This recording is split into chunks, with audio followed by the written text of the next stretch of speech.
सुमन कहीं तुम्हारी बात तो नहीं कर रहा? इधर भी उधर भी है। ठीक है सर, मैं चलता हूँ। इसके लिए शुक्रिया। ठीक है, ध्यान रखना अपना। चले। सुनो, वो मैं ये कह रही थी कि मैं उससे बात करती हूँ। क्यों? क्या बात करनी है तुम्हें मुझसे? वो क्या है ना, वो बहुत ज़्यादा परेशान दिख रहा था और उसने कहा था कि उसकी गर्लफ्रेंड मेरी जैसी दिखती है।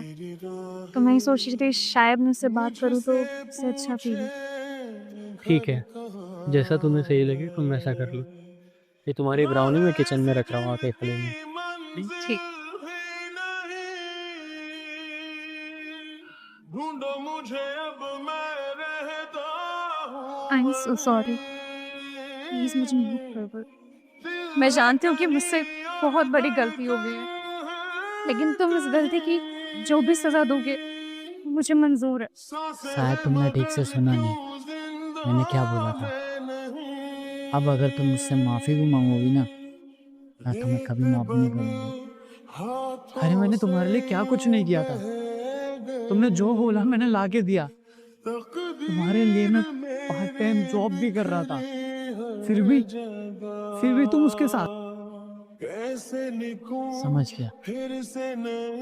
शायद मैं तुम्हारी ख्वाहिशें पूरी नहीं कर पाया ना, क्योंकि तुम्हारी ख्वाहिशें तो बहुत ज़्यादा है और मेरी इतनी हैसियत नहीं है। ठीक है, अब तुम उसी के साथ रहना। रस्तम, आई सॉरी ना, दोबारा कभी मेरे से ये गलती नहीं होगी। प्लीज़ माफ कर दो मुझे। नहीं सुमन, मैं तुम्हें कभी माफ़ नहीं करूँगा। और शुक्र करो मैंने उसे कुछ बताया नहीं। अगर मैं चाहता तो उसे सब सच बता देता, फिर ना तुम इधर की रहती ना उधर की, और मेरी तो नहीं हुई तुम, कम से कम उसकी बन के तो रहो। रस्तम प्लीज़, प्लीज़ मुझे एक मौका दे दो। बस चंद रस्तम, लकीरों जितना है जहां,